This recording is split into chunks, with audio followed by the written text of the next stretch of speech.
The world's elite chess players have gathered in Poland for the Superbet Rapid&Blitz, a thrilling 4-day tournament. The roster includes Indian superstar Pragnananda, French super GMs Maxime Vachier-Lagrave and Alireza Firouzja, Bulgarian legend Veselin Topalov, and many others. Time control 25 minutes for each player, plus 10 seconds added for each move. Let's take a look at the standings after round 6. With 3 rounds remaining, 2 leaders, Alireza Firouzja from France and Vladimir Fedoseev from Slovenia, with 8 points, and Indian Grandmaster Aravind Chittambaram on the 3rd place with 7 points. Start with the game between Aravind Chittambaram, one of the leaders, and best Polish player Jan Krzysztof Duda. e4, e5, knight f3, knight c6, bishop b5, knight f6. We have a Rui Lopez opening, the oldest opening in chess, castle, and knight takes e4. All theoretical moves, followed by d4, knight goes to d6, attacking the bishop on c6.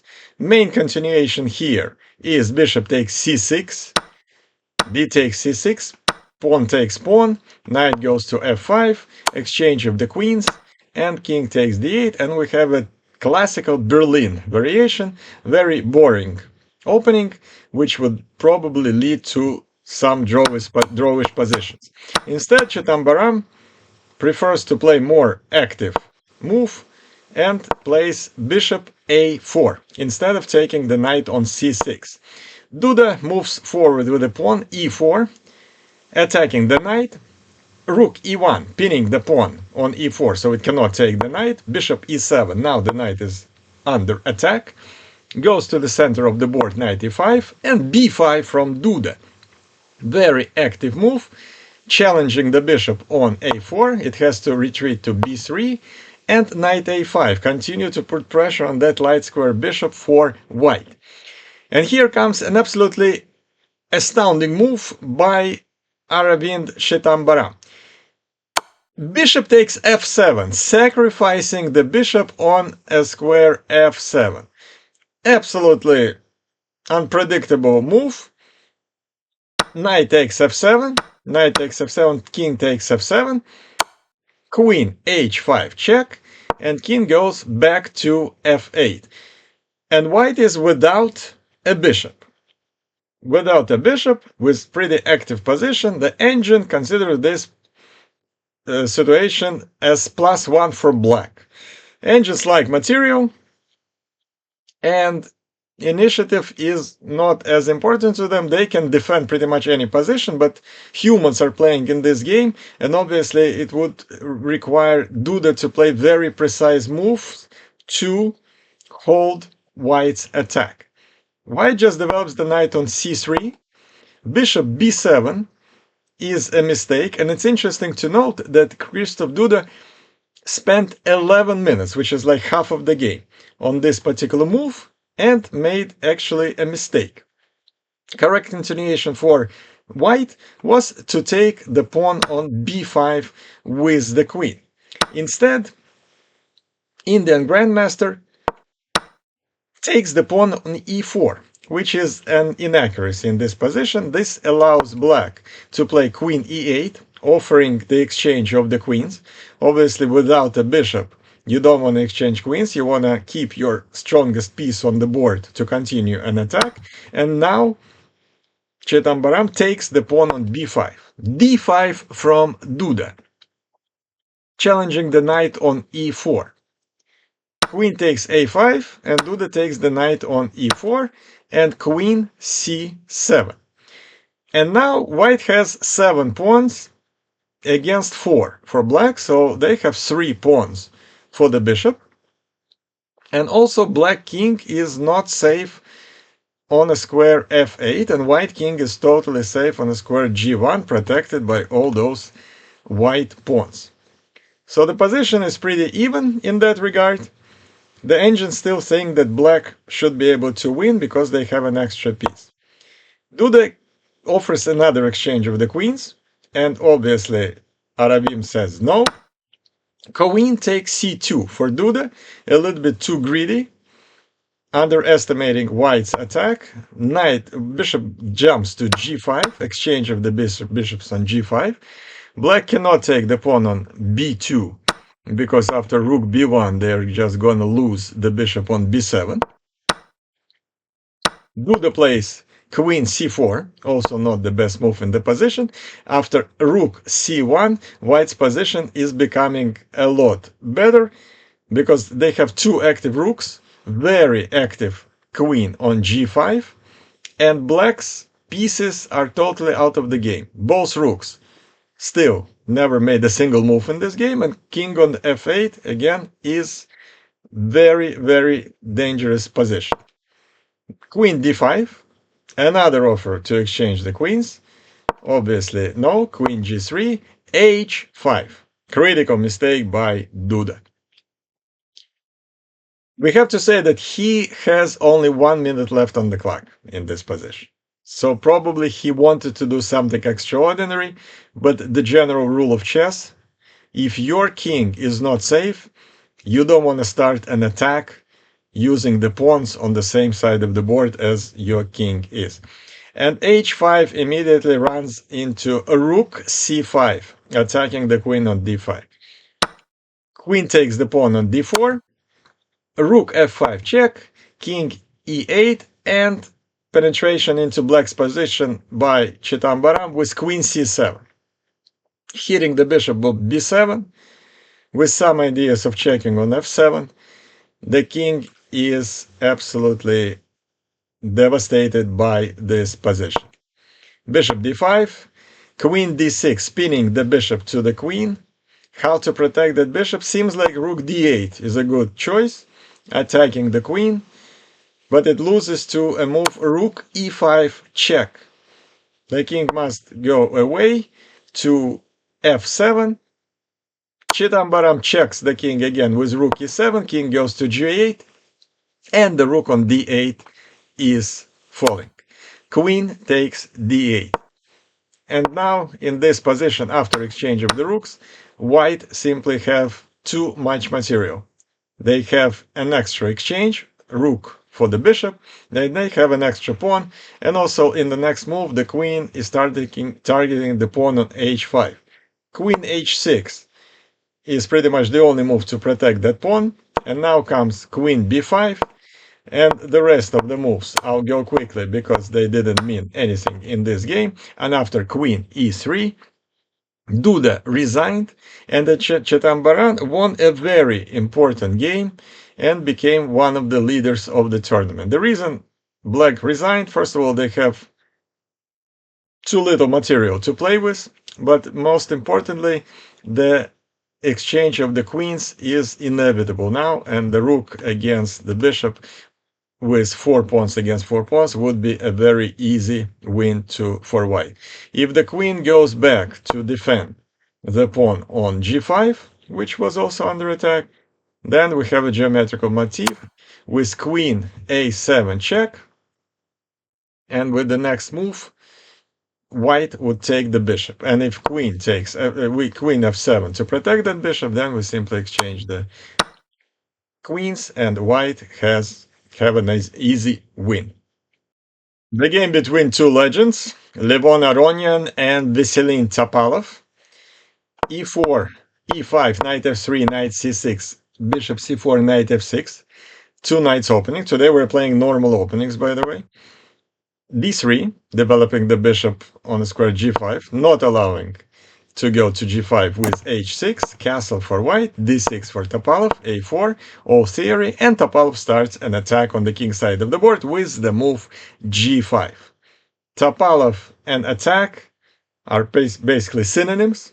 He is a very aggressive player, and the games with him as a player always are very interesting. Knight c3, bishop g7, knight e2. The knight is going through g3 to a square f5. Topalov plays g4. He is attacking the knight, and the knight has to retreat to e1. d5. Another hit in the center for Topalov, exchange of the pawns on d5, and f4, counter-attacking by Aronian. Topalov's king is in the center of the board. He really doesn't like to castle, apparently, because he didn't castle in many games in this tournament. F4 is an immediate attack by opening files to get to the black king. Queen d6, c3, bishop d7, exchange of the pawns on e5, exchange of the minor pieces on d5, and knight f4. Aronian is asking where the queen will go. The queen has to retreat to somewhere, and it goes to a5, d4, punishing the knight on e5. Now knight has to retreat to c6, queen e2 check, and king d8. King d8, pretty much the only move. King f8 would have been the other. So Topalov is again without a castle, with the king in the middle of the board. This position, according to the engines, is totally winning for white already. Aronian continues with queen f2, king c8. Topalov is running to the other side of the board with the king, knight d3, b6, and Aronian is saying, well, you want to move your king from the middle of the board to the queen side of the board? I'm going to attack you here. b4. Again, hitting on the queen. Queen has to be moving somewhere. Queen f5, a5. Trying to open files on the queen side of the board. Rook e8. Developing bishop on e3. Rook b8. Queen d2. Some shuffling of the pieces. And here comes c4. And now white has an avalanche of pawns going forward to dismantle black's position. Topalov takes the pawn on a5, and Aronian attacks the queen again with the move knight d5, opening the file for the rook. Queen moves back to e6, another attack on the queen with knight f4, queen e4, and knight h5, now hitting on the bishop on g7, and the bishop has to move back to a very ugly square h8. Rook e1, x-raying the black queen, knight d6, knight f6. We have a fork attacking the queen and the rook at the same time. Knight c4, interesting idea by Topalov. He has only 2 minutes remaining in this game, and he has to move really quickly, and this is a nice move. Knight takes c4 because the queen on d2 is under attack. But after queen c3, simply moving the queen 1 square diagonally, the fork remains. Bishop takes f6, knight takes f6, the fork remains, and black is gonna lose some material. Queen moves back to c6, knight takes e8, and we have a position where white has an extra exchange, and again black pieces are totally not coordinated. The rook on b8 and the bishop on e8 don't do much in this game. The king is not safe at all. Levon Aronian continues with taking the pawn on a5, queen d5, bishop f4, queen c6. Now white have to be careful not to blunder the checkmate on g2. They don't do that, protecting the pawn with the rook. Rook goes to b5, and after a6, Topalov, with 14 seconds remaining on the clock, resigned. He could have continued this game. This is not like winning in the next move or so for white, but he obviously understands that the grandmaster of Aronian level will not squander this type of material and positional advantage. Good win for Aronian, and he is chasing the leaders of the tournament. Let's take a look at the standings after round 7. FIROUZJA is now joined by Chitam Baram and Fedoseev, and we have 3 leaders, all with 9 points, followed by Armenian legend Levon Aronian, now representing USA with 8 points. If you're still here and enjoy the content, please hit those like and subscribe buttons. I would really appreciate it. Now let's take a look at Alireza FIROUZJA versus Veselin Topalov. Topalov is playing black. FIROUZJA is one of the leaders of the tournament. He starts with e4, Topalov answers with e5, and after knight f3, knight c6, bishop c4, knight f6, we have another 2 knights opening, very basic stuff. D3, H6, C3, G5. We've seen this already from Topalov. In the previous game, he likes to move his pawn quickly, soon after the game starts, and even disregarding the fact that his king is still in the middle of the board without a castle.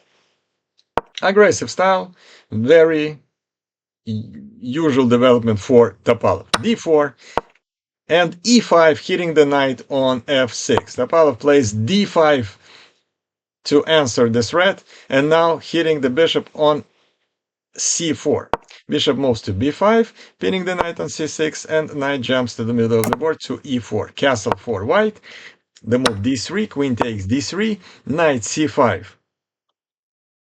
Asking where the queen will go. The queen moves back to C2, bishop develops to G7, bishop E3. Now the knight is under attack, has to go back to E6, and we have C4.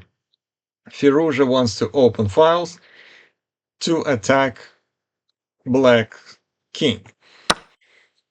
D takes C4, and immediately rook D1. The rook goes on an open file D, putting pressure on the queen, and bishop D7, protecting the queen. Knight develops to C3. This position is pretty much winning for FIROUZJA already. So for the second game in a row, Topalov just plays very non-traditional openings. Actually, the opening itself was traditional, but then the moves after the first 3-4 moves were really extraordinary and not great, honestly. Finally, a castle for Topalov. So he castles, but now after bishop takes c6, turns out that he cannot take the bishop back with the bishop because he will lose a queen. So he has to take it with the pawn, and now has 3 ugly double pawns, triple pawns actually. And knight e4 for FIROUZJA.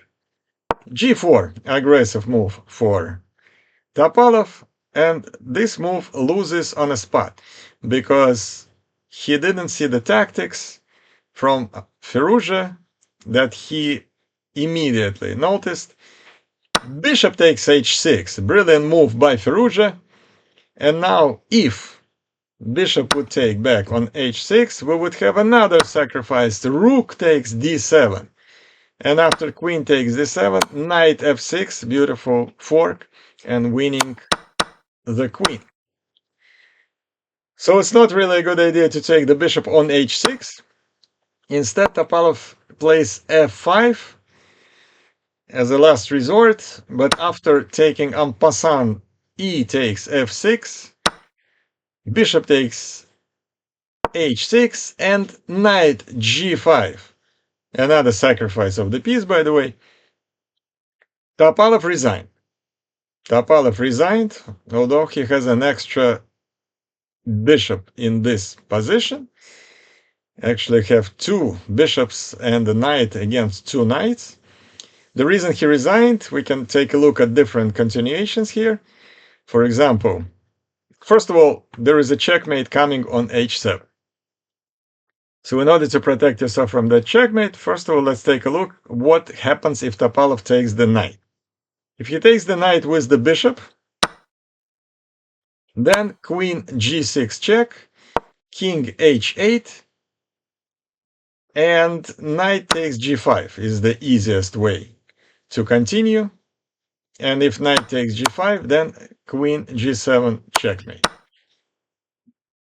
And there is no real defense from checkmate on h7. So that's one variation. If the knight takes on g5, then we continue with the same way, queen g6 check, and it's even easier, queen takes h6, and checkmate on g7. One more attempt for Topalov to protect himself from a checkmate could be the move rook takes f6. But then we have queen h7 check, king f8, and simply rook takes d7. It's not going to be lost in the next 2 moves, but obviously black's position totally collapsing and white easily wins. Indian Super GM Pragnananda is playing black, and Romanian Grandmaster David Gavrilescu is playing white. And starts with e4, we have Sicilian defense, g6, that's an accelerated dragon. Very aggressive opening choice for Pragnananda, who actually has to win this game in order to have any chances to get into the top 3. Queen takes d4, knight f6, knight c3, knight c6.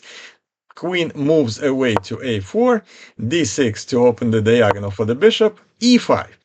e5 for Gavrilescu, knight g4. Knight g4, very interesting position. We have exchange of the pawns on d6, h3, hitting on the knight. Knight has to go back and goes actually to a nice square e5. Exchange of the pieces on e5. Queen takes e5 with the check. Bishop e2. Bishop develops to g7. Bishop f4, developing the bishop with attacking the queen. Queen c5, castle, bishop e3, bishop d4. We have massive exchanges, and bishop d3. The opening phase of the game is over. We have an absolutely even position, and actually black achieved quite a bit, because usually in any opening, white considers to be a little slight favorite, and black has to equalize. The game after the opening, they did exactly that. Pragnananda should be happy with his opening choice. Rook goes to d8, knight e4, queen c7, rook d1, all developing logical moves. Continue with bishop f5 to develop the bishop. Now pretty much every piece is in the game, except the rook on a8, which is just one move away from getting into the game. Gavrilescu plays knight c3, bishop e6, and he attacks the queen with the move knight b5. Queen c5, and here comes the mistake of the game, c3. Looks like a logical move, but what Gavrilescu missed is the next brilliant move by Pragnananda, knight f3 check, sacrificing the knight. Gavrilescu didn't take the knight because he was afraid that if he takes the knight with the pawn, it will be followed by bishop h3, and queen would be transferred to g5 and checkmate on g2. In fact, taking the knight on f3 would have been the best decision for white, because after taking the knight, bishop takes h3, there is a move queen f4, protecting the square g5 from the check from the queen.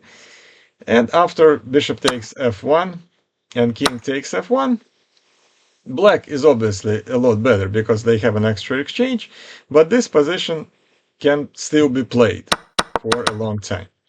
Instead, probably shocked by this move knight f3, Gavrilescu plays king h1 and accumulates another mistake, and queen e5, threatening a checkmate on h2. So now Gavrilescu has to take the knight, and he does. Bishop takes h3, knight d4. This move loses on the spot because Pragnananda just plays queen h5. And we can easily see that it's almost impossible to protect this poor king against a threat of different checkmates with the queen and the bishop. One of the variations could be, let's say, we'll make a move like rook e1. That would run into beautiful sacrifice. Rook takes d4. Queen takes d4, queen f3 check, and checkmate. So this is one of the variations. Not much white can do against all this. After queen h5, Gavrilescu plays queen b5 as a last resort, offering the exchange of the queens. But the next move from Pragnananda wins the game, and that move is a rook d5. And with 11 seconds to go on the clock, Gavrilescu resigns because the queen is under attack. And if you don't want to lose the queen, and let's say move the queen to c4, there is a checkmate with a jump of the bishop back, check with the queen, and after king goes to g2 or g1, doesn't matter, rook g5 checkmate. Very nice win by Pragnananda. There was one mistake that Gavrilescu made, and Pragnananda immediately took. Let's take a look at the standings after round 8. With one game remaining, Alireza Firouzja, who was a favorite coming into the tournament, leading with 11 points, followed by Vladimir Fedoseev with 10, Levon Aranian, an Armenian legend now representing USA, and Aravind Chidambaram from India have 9 points each. Tournament's leader, Alireza Firouzja, is playing black. His opponent is Aravind Chidambaram from India, and this game will decide the winner of the tournament. Immediately, I will say that this game was very long, and it lasted way past all other games in this round. So Alireza already knew the results of the other games, and all he needed to do in the last stages of the game is to make a draw and become a winner, sole winner of the tournament. Will he manage to do that? Let's take a look. e4, e5, knight f3, knight c6, bishop b5, the oldest opening in chess history. Rui Lopez opening, the bishop moves back, knight develops to f6, castle, bishop e7, very standard stuff. I'm going quickly here because I'm sure you've seen all these moves before. a4 challenging some pawns on the queen side of the board, b4 attacking the knight, knight goes back, c5 for Firouzja, knight g3, knight c6.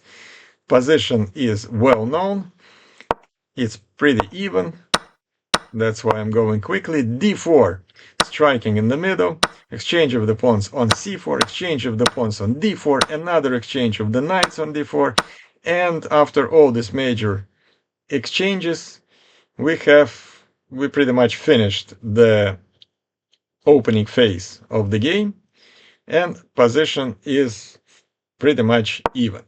d5, Alireza needs a draw, so he doesn't mind exchanging more pieces, rook d1 and rook b4. Nice move, attacking the queen and the pawn at the same time. White plays queen e5, counter-attacking the pawn on e6. It has to be protected, so queen d7 protects that pawn. Another exchange of the pawns on d5. Cute move, knight h5, using the pin of the knight. And after rook takes a4, nice move, a rook takes d5. Again, using all kinds of pins here. And if knight takes d5, checkmate in one move. And if queen takes d5, then check with the knight. And after bishop takes f6, black loses a queen. So black have to be careful how to react to this move. Rook takes d5. And Alireza Firouzja finds the move queen g4. Not the best move in the position, and white actually would have been much better if they simply took the bishop on e7. Continuation could be queen takes e7, knight takes h5, and f3 hitting the queen, queen c4, and this position is pretty much after doubling the rooks. White has a very big advantage and could possibly convert this into a win. Instead, after queen g4, with 5 minutes to go on the clock, Chidambaram plays bishop takes f6 and loses pretty much the advantage. Bishop takes f6, more exchanges, queen e7, queen e4, queen d6. So we have an endgame with heavy pieces, 2 rooks against 2 rooks, queen against queen, 3 pawns against 3 pawns. And the game continued here for another 60 moves. I'm not going to show you all of them, and we'll just go to the final position, because not much changed in the next 60 moves. This was the final position. The queens were exchanged, the rooks were exchanged. This position is a theoretical draw, but unfortunate thing happened to FIROUZJA at this particular stage of the game. He didn't manage to make his last move, rook a7. He had 14 seconds left on the clock. As you can see in the video, he was hesitating between moving the rook to e7 or a7, and he didn't manage to make the move and lost on time. Pretty tragic ending to the game and to the tournament, but that's chess. And here are the final standings of the tournament. We have a three-way tie between Alireza FIROUZJA, Aravin Chitambaram, and Slovenian Grandmaster Vladimir Fedoseev. This trio is followed by Indian Super GM Pragnananda and Armenian legend Levon Aronian. Thank you for watching.